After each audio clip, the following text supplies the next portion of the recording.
नमस्कार दोस्तों, आप सभी का हमारे चैनल में एक बार फिर से स्वागत है। दोस्तों, अभी इजराइल और फिलिस्तीन के बीच जो एक विवाद चल रहा है, कन्फ्लिक्ट चल रहा है, यानी दोनों कंट्रीज़ के बीच एक तरह से युद्ध जैसा माहौल हो गया है। पूरी तरह से दोनों कंट्रीज़ के द्वारा मिसाइल दागे जा रहे हैं और कहीं ना कहीं अगर देखा जाए तो इस बीच में वहाँ के जो नॉर्मल सिविलियंस हैं उन लोगों को काफ़ी दिक्कत का सामना करना पड़ रहा है। तो ये जो इजराइल और फिलिस्तीन के विवाद है, इस विवाद की पूरी कहानी को हम लोग इस वीडियोज़ के माध्यम से और मैप के माध्यम से समझने की कोशिश करेंगे।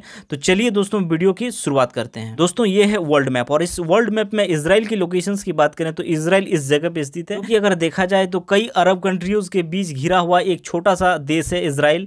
वर्तमान समय में मिलिट्री टेक्नोलॉजी और एडवांस टेक्नोलॉजी के मामले में कहीं आगे निकल गया है। एक छोटा देश होने के बावजूद इजराइल कहीं आगे ठहरता है। देखिए दोस्तों, इसमें आप देख सकते हैं कि इजराइल फिलिस्तीन विवाद को हम इस मैप के जरिए समझने की कोशिश करते हैं। देखिए, ये जो इलाका है दोस्तों, ये इजराइल का पूरा इलाका है। आप देख सकते हैं कई कंट्रीज से घिरा हुआ है इजराइल। अगर देखा जाए तो इधर इजिप्ट है, यहाँ पे जॉर्डन कंट्री है, यहाँ पे सीरिया कंट्री है और यहाँ पे अगर देखें तो ये मेडिटेरियन से का इलाका है, यहाँ पे लेबनान कंट्री भी है। तो साथ ही दोस्तों, ये जो टोटल पॉपुलेशंस की बात करें इजराइल की तो ये 90 लाख का पॉपुलेशन है यहाँ की टोटल। और यहाँ पे दो ऐसे जगह है जहाँ पे फिलिस्तीन की कब्जा है। मैं इसको नोटिस कर देता हूँ। यहाँ पे आप देख सकते हैं ये वेस्ट बैंक का इलाका और ये यहाँ पे जो है गाजा स्ट्रिप है, और ये दोनों जगह फिलिस्तीन के इलाके में आते हैं, गाजा स्ट्रिप और वेस्ट बैंक के इलाके। हालांकि गाजा स्ट्रिप एक बहुत ही छोटा सा जगह है, लेकिन इसकी टोटल पॉपुलेशंस की बात करें तो इतनी छोटी सी जगह के पॉपुलेशन 20 लाख की आबादी है यहाँ पे, और ये टोटल की आबादी 90 लाख है। तो गाजा स्ट्रिप और वेस्ट बैंक जो कि फिलिस्तीन के इलाके में आते हैं। हालांकि गाजा जो हमास का गढ़ माना जाता है, यहीं से काफ़ी मिसाइल्स भी दागे जा रहे हैं। ये तस्वीरें इजराइल के द्वारा एयर स्ट्राइक किए गए तस्वीरें हैं, जो लगातार हमास के गढ़ पर इजराइल एयर स्ट्राइक कर रहे हैं। अपने एयरफोर्स विमानों से काफ़ी मात्रा में क्षति पहुँचा रहे हैं हमास के गढ़ गाजा पर, जो कि वहाँ के कई बड़े बड़े टावरों को भी गिरा दिया गया है। और ये है कुछ प्रोटेस्ट कर रहे हैं, यानी फिलिस्तीनी सिविलियंस जो कि लगातार प्रोटेस्ट कर रहे हैं कि युद्ध को शांति बहाल किया जाए और वहाँ पे जो नॉर्मल सिविलियंस है इन लोगों को दिक्कतें ना हो। देखिए, मौजूदा विवाद क्या था ना, इजराइल के सुप्रीम कोर्ट ने पूर्वी यरूशलेम के शेख जर्रा डिस्ट्रिक्ट पर 7 फिलिस्तीनी परिवारों को हटाने का आदेश जारी किया था।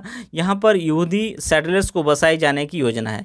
यही वो मामला है जिस वजह से ये विवाद सुलगता रहा और आगे बढ़ गया। यहाँ पे मैप में आप देख सकते हैं कि यरूशलेम जो है यहाँ पे, और ये रहा शेख जर्रा डिस्ट्रिक्ट के कुछ ऐसे यहाँ पे परिवार यानी जगह दिया गया है जहाँ पे फिलिस्तीनी परिवारों को वहाँ से हटने का आदेश दिया गया सुप्रीम कोर्ट के द्वारा, इजरायली सुप्रीम कोर्ट के द्वारा, जिस वजह से ये मामला तूल पकड़ा और लगातार फिलिस्तीनियों के द्वारा जिस तरह से प्रोटेस्ट किए गए, जिस वजह से जो फिलिस्तीनी इलाके हैं यानी गाजा में देखा जाए जो कि हमास के गढ़ माने जाते हैं, वहाँ से फिर ये मामला धीरे धीरे मिसाइल स्ट्राइक पर आ गया और धीरे धीरे दोनों कंट्रीज़ के बीच एक तरह से युद्ध ऐसा स्थिति बन गया है और काफ़ी समय माहौल तनावपूर्ण बना हुआ है। सिर्फ शेख जरा लगातार ये लोग फिलिस्तीनी लोग प्रोटेस्ट कर रहे हैं इस बात का कि उन लोगों को शांति बहाल किया जाए और शांति से रहने दिया जाए, जो नॉर्मल सिविलियंस है वहाँ पे। ये भी कुछ एयर स्ट्राइक की तस्वीरें हैं जो कि हमास के गढ़ यानी वो जो कमांडर हैं उन लोगों पर भी स्ट्राइक किया जा रहा है, एयर स्ट्राइक कर रहे हैं इजराइल लगातार, और कई बड़े बड़े टावर्स को गिरा दिए गए हैं इजराइल के एयर स्ट्राइक के द्वारा। देशों के बीच असली विवाद का जो मुद्दा है वो क्या है, इस बारे में हम लोग चर्चा करते हैं। देखिए, दोनों देशों के बीच असली विवाद का जो मुद्दा है वो है प्रथम विश्व युद्ध से ही ये मामला शुरू हो रहा है।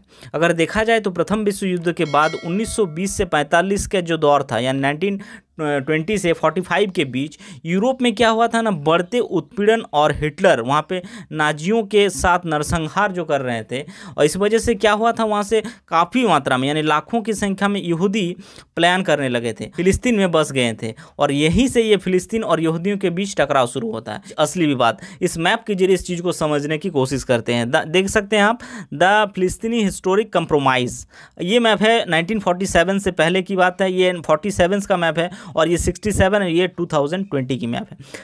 47 से पहले की बात करें तो आप देख सकते हैं जो वर्तमान में आज इजराइल है वो पूरा इलाका फिलिस्तीन के कब्जे में था, यानी 100% इलाका फिलिस्तीनी के कब्जे में था।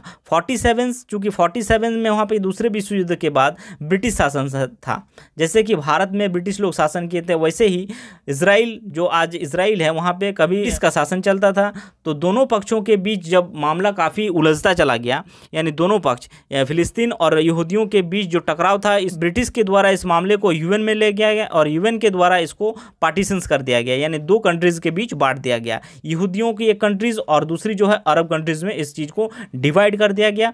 तब जो शेष इलाका बचा था फिलिस्तीनियों के पास वो था 44% इलाका।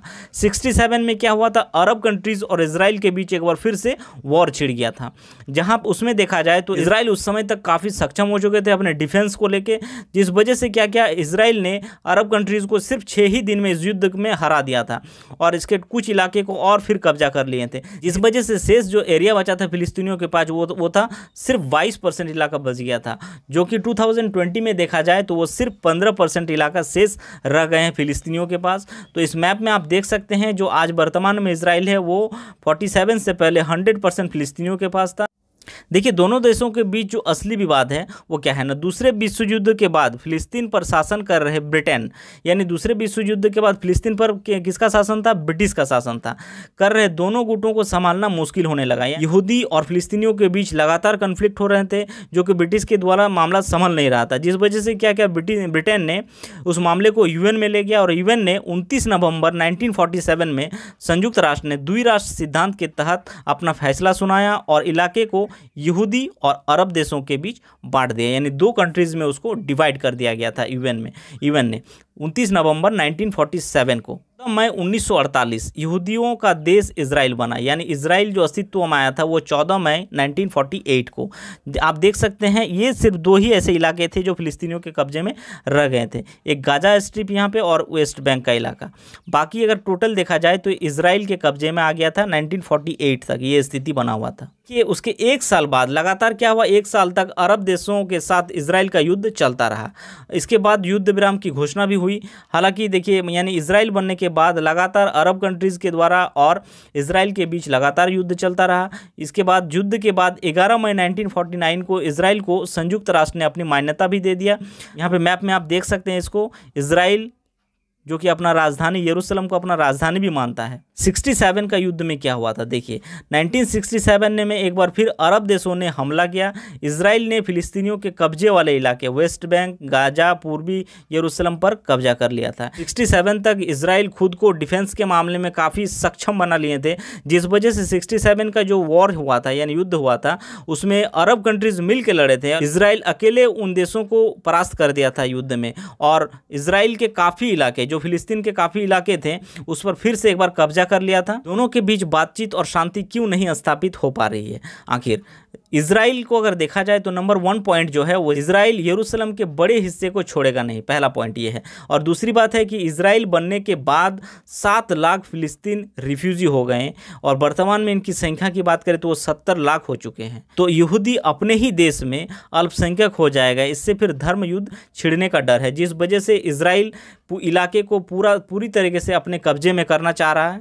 तो दोस्तों अगर ये वीडियो आप लोगों को अच्छा लगा हो तो चैनल को सब्सक्राइब करें, लाइक करें और शेयर करें और साथ ही बेल आइकन को प्रेस कर लीजिएगा ताकि लेटेस्ट वीडियोस की जानकारी आप तक जल्द से जल्द पहुंच सके। Thank you.